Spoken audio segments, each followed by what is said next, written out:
Hello everyone, this is Team 16, better known as REGS, Reliable Engineers Generating Safety. My name is Yaritza Gomez, this is Agustin Reina, Brian Sims, and Joshua Edwards. And we present to you the Curae SID.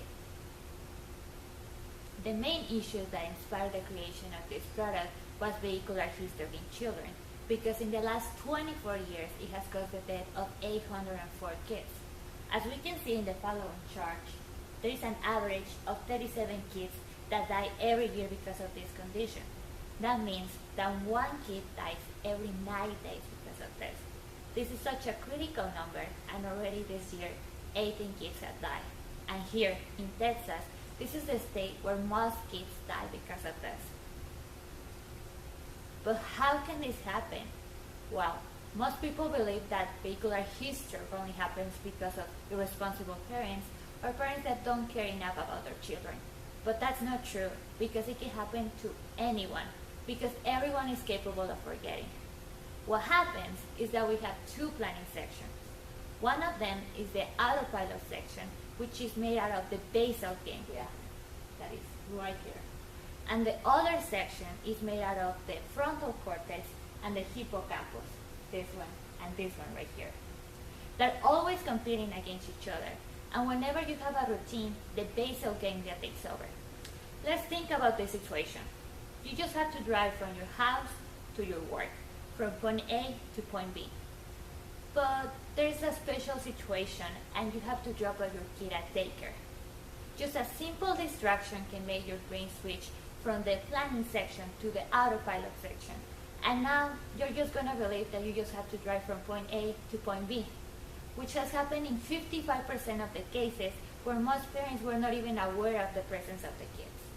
And kids are such in high risk of suffering because of this, because their body temperature rises 3 to 5 times faster than the ones of adults. And also, as we can see in this picture, the temperature inside a vehicle rises 20 degrees Fahrenheit every 20 minutes. So even if it's not that hot, maybe 70 degrees, in the first 30 minutes, the temperature is going to rise up to 104 degrees Fahrenheit.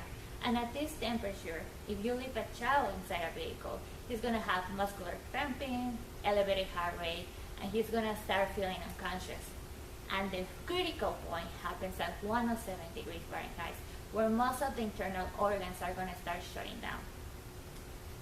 Thinking about this critical situation, REGS decided to create the Curae SID. The Curae SID is a child car seat emergency system, which is going to notify the parents whenever they forget the children inside the vehicle.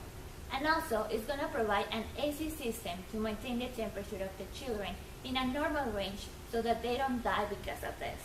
And also, we're going to make sure that all of the federal motor vehicle safety standards are met. And now, I'm going to pass on the presentation to Agustin.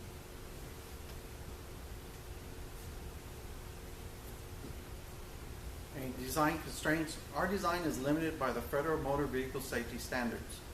These safety standards control such things as buckle release pressure, seat back height regulation, crash test specifications, impact forces, and flammability tests. Some other design constraints that we would like to implement are to install a power supply, an AC system that can maintain a child's temperature, a microcontroller that can send a reliable signal, safety features that do not obstruct the driver's view. For regulatory standards and requirements, this is established by the Federal Motor Vehicle Safety. Child car seat must meet these standards. The seat should hold a child up to 80 pounds. It must pass a flammability test. The material must stop burning before 60 seconds has elapsed. These are just a few of the many safety features that we want to implement in our design. Unplug matrix. The first design alternative included a mobile application with a weight and proximity sensor. The second design used a key fob with the weight and proximity sensor. The third design used a key fob with an infrared thermal sensor and a proximity sensor. The third design provides the highest rate in most categories. System functions and power. The main power source will be from the cigarette lighter. The lithium-ion battery will be the backup power. The sensor, the seatbelt harness will detect the seatbelt is fastened while the vehicle is in motion. The weight and pressure sensor will add accuracy to the detection of the child. The infrared thermal camera will be used to determine the temperature of the child and inside the vehicle. The passive infrared will monitor motion inside the vehicle, and the accelerometer on the KL25Z will determine if the vehicle is in motion. The processing unit, the KL25Z, will be the main processor due to its built-in accelerometer and processing power. A wireless GSM modem to transmit information, a Bluetooth transmitter and receiver to interface with the user's smartphone. A RF transmitter and receiver will be used to pair the key fob with the car seat. Alarms, an array of LEDs will be used on the seat to notify people passing by. An audible alarm will be located inside the key fob to notify the user. Now I'm going to pass it off to Brian. Thank you, Agustin. Now, this diagram here gives you a general understanding of how the Curae seat functions. As you can see here at the top and bottom of the page with the black lines, the processing unit and the alarm unit are provided power from the battery. The sensors of the car seat communicate readings to the processing unit, which takes this data and compares it to the preset parameters. Now, if the readings are out of tolerance, it then sends a signal to the alarm unit. This then activates the various alarms to get help. This diagram here goes further in depth behind the actual logic that the microprocessor will be interpreting once it receives the various analog signals from the sensors. You can see in the diamond-shaped boxes the preset parameters that the processor is checking the analog signals against, trying to determine if the alarm unit needs to be notified. Now, there are many things that we must take into consideration with our system specifications. Some of the more important things to consider are the dimensions of the car seat itself, as we're restricted to the parameters set forth by the Federal Motor Vehicle Safety Standards as not to obstruct the driver's view. Another important factor for us personally is to use non-toxic materials whenever possible, and that is why we are using EKWB's cryofuel for the ultimate cooling performance while staying eco-friendly. As great as the Curae car seat is, there will still be a need for external support to make it fully functional. Now, when paired with either a standard American outlet or a vehicle's 12 volts DC outlet, the Curae seat's rechargeable battery is sure to provide safety for even the longest of road trips. Also, with their innovative design, the Curae seat will communicate with GSM cellular towers to stay in constant communication with the user's cell phone.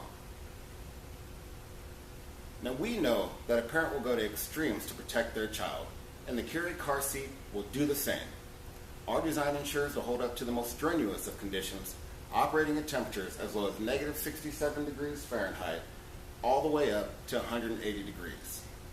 And now, Josh will go over some of our cost analysis. Here we have a breakdown of all our components and their costs. All you can see clearly there. This is our task list, the Gantt chart, and we break down to the different schedules that we need to meet. First, we have to get all the components, we have to figure out what we need, order them, we have to get them, test them, make sure that they're all working properly.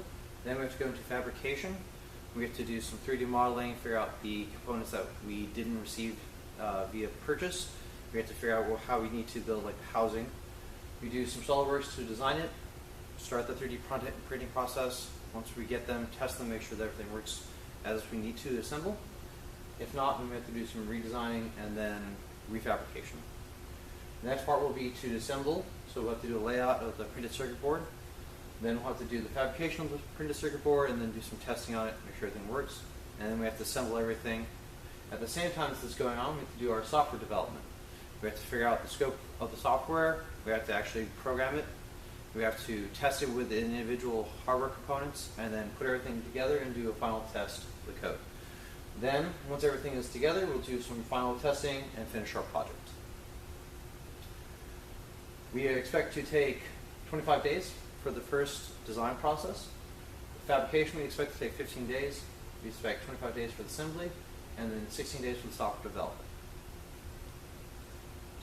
Some possible problems that we might run into. We might have problems with the battery life.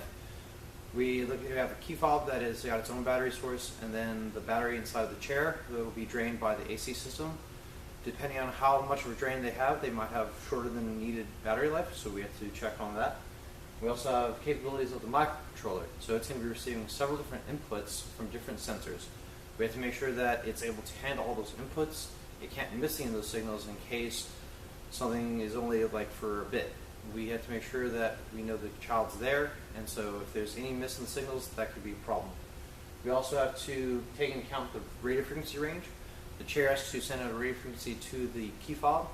That way it knows to send off the alarm, and if they get too far out, that could be a problem, so we have to make sure we have a significant range. Some of our product goals, we have a goal for our client. We want to make the best possible product for them. That way they get a high quality item and they know that their child is safe.